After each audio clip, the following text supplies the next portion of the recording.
Good morning, nieces and nephews. Today is Sunday, May 16th, and it's a little bit of a frosty one.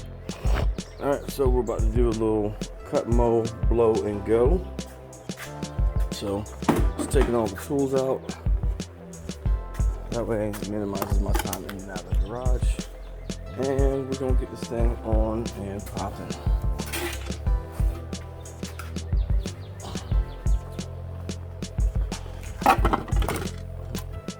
It's a little frosty out here this morning. I didn't even look at the weather before I went out this morning. But, so today, just gonna do a little blow, mow, and go. Sweaty baby Jesus. I need to fix this thing. And then after that, I'm gonna enjoy my Sunday. So, as some of you saw in the preview of this video, we went through and we looked at all the updates that we did on everything here. And in those updates, we went over all the different things that happened with our applications. And as we saw, a whole lot of our applications worked out pretty well. Now, I know what y'all are about to think, like, why are you using a funnel for this gas can that's got a nipple in it? Well, it's cracked. I haven't had a chance to go and get a replacement for it, so I just gotta make it do what it do. This is not the approved method, but it works.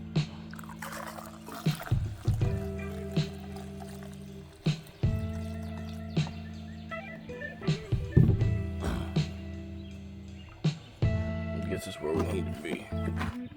Looks like there's gas right here soon. And this is it also, the old gas shortage of 2021. So what are we not heavy on right now? Gas. And I may need to go get some I definitely need to get some for my other equipment.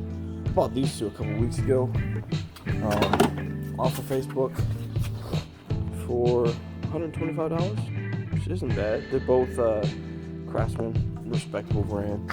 Well, it used to be extremely respectable when it was sold by Sears, and then they got repurchased and whatever it's called. It started being sold again at Lowe's. I've had zero issues with them. My neighbor's got the Craftsman blower. He said he's had it for a couple of years and he loves it. So I got zero issues with that.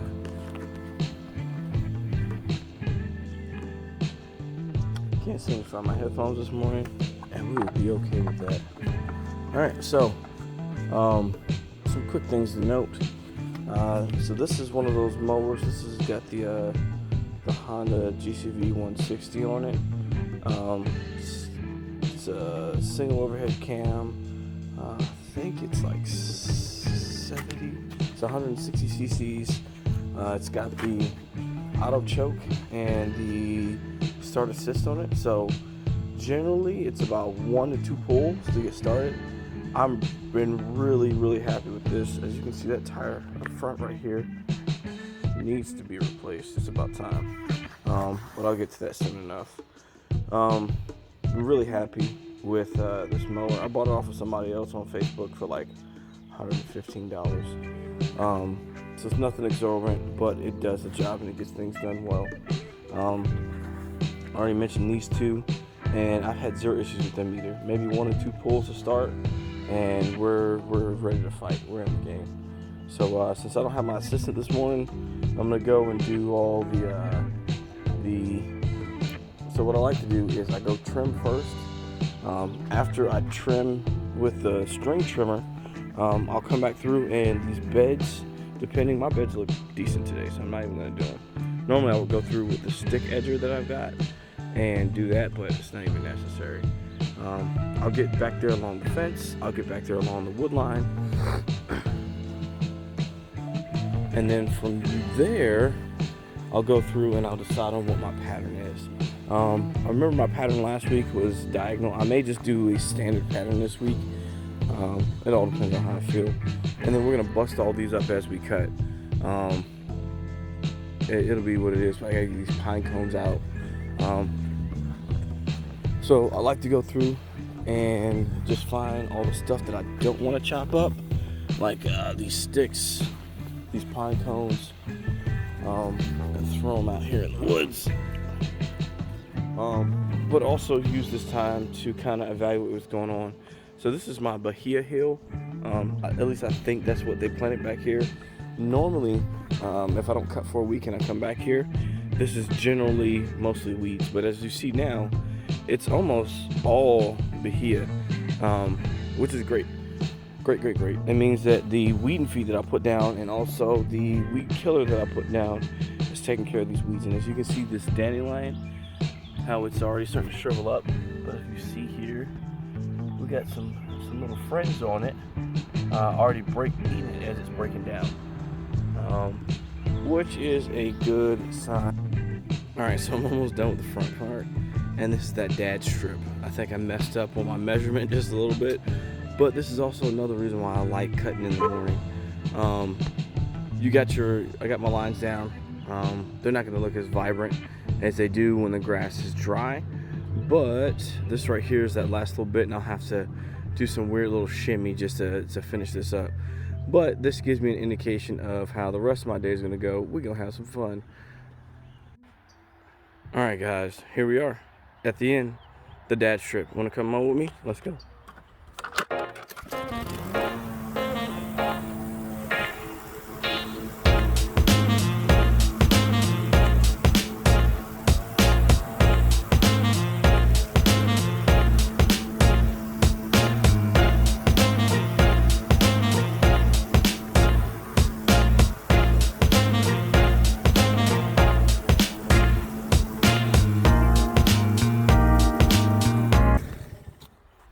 That's it, guys. One of the things that I forgot to include with the reason why we don't mow in the wet is the clumping. As you can see, the lawn is starting to get nice and thick and green, and one of the issues that you'll run into when you're mowing while wet, and I'll come out here and show it a little bit later today, is that you'll get this clumping. Right, you get all this grass that gets bound up underneath your mower. And then what happens is it doesn't get continuously chopped up and then drop back into the grass like you would if you're mowing dry. So what you need to do is it's best to wait until a little bit later on in the day so you have dry grass so that this stuff doesn't clump up and stay on your lawn. I will later on this week come back through and do another cut, mainly because I'm doing a 2 cuts in 10 days program right now, trying to stimulate growth. What happens when you stimulate that growth is that the grass decides that it can't grow up, and so what it'll do is it'll grow out, which gives you a thicker lawn. And we focused on the problem spots that we had a little bit earlier in the season, where we've got some mold damage from mole crickets.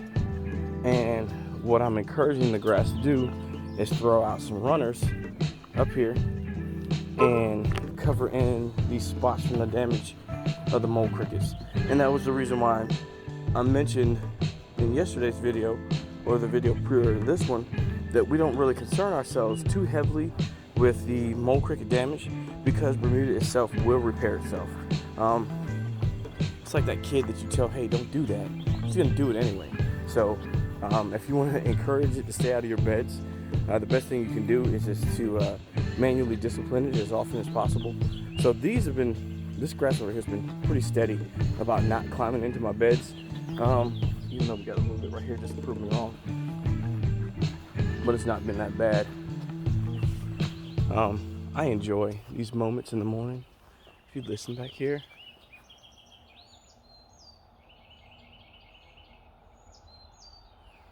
you hear all the birds back here communicating. It's beautiful. And then, of course, that smell of fresh cut grass is always a good one. But my lawn is nowhere near perfect. I've got a lot of bahia that's growing up in between my Bermuda back here. And are we gonna overly concern ourselves with that to get a perfect lawn? Nah, man. We want it nice, we want it beautiful, but we're definitely not going to go all out to have this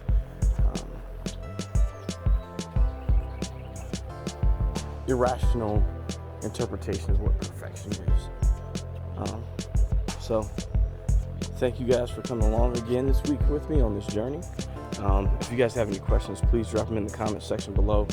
I'd ask for you to please stay respectful. We're here to learn from each other here. I'm not here to stunt on anybody, as we'd say. I'm here to show what I do in order to achieve a beautiful lawn. Any of my neighbors know that if they have any questions about how I did anything, I will give this information freely.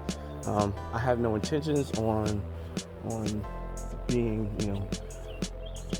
a bad person, showing any malice towards any of my neighbors or any of those things. So if you have any questions, please drop it in the comment below, or go back to my bio page and drop me an email at unclericosLawnCare@gmail.com, and I'll be sure to get back with you as soon as possible. All right, y'all take it easy, and I'm out.